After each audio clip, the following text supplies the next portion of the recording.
কুমিল্লার নাঙ্গলকোটে কবরস্থানের জায়গা নিয়ে পূর্বশত্রুতার জের ধরে দুই গ্রুপের সংঘর্ষে ঘরবাড়ি ভাঙচুর ও ৩ জন আহত হওয়ার ঘটনা ঘটেছে। বুধবার বিকেলে উপজেলার মকরবপুর ইউনিয়নের শাহেদাপুর গ্রামে এই ঘটনা ঘটে। বঙ্গ টিভির স্টাফ রিপোর্টার কামাল হোসেন জনের রিপোর্টে বিস্তারিত জানাচ্ছেন SKN রেশমা। আহতরা হলেন শাহেদাপুর গ্রামের ওহিদুর রহমানের ছেলে সাদাত হোসেন ও শাহপরান এবং আবুল খায়ের গুরুতর আহত 2 জন কুমিল্লা মেডিকেল কলেজ ও একজন উপজেলা স্বাস্থ্য কমপ্লেক্সে চিকিৎসাধীন রয়েছে। খবর পেয়ে SI ইমাম সঙ্গীয় ফোর্স নিয়ে ঘটনাস্থল পরিদর্শন করে। এ ঘটনায় থানায় লিখিত অভিযোগ দায়ের করা হয়েছে বলে জানা যায়।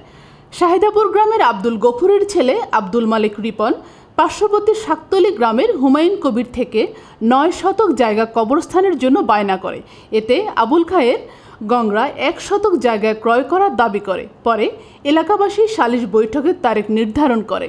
সালিশের অপেক্ষা না করে আবুল খায়ের বুধবার বিকেল 4টার দিকে মরিচের গুঁড়া ছিটায় সাদাত ও মুন্নার গায়ে। এরপর মরিচের গুঁড়া ছিটার বিষয়ে কথা বললে হোসেন, আব্দুল মজিদ, মিজান ও আলী আসাদ সহ একটি গ্রুপ শাহাদাত ও শাহপরানকে এলোপাথারি পিটিয়ে আহত করে।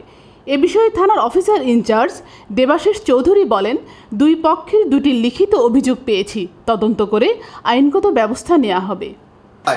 প্রকাশ্যে দিবালোকে জনগণের সামনে মাইরা আমার বাচ্চাদেরকে মারি বলতে চাইছিল।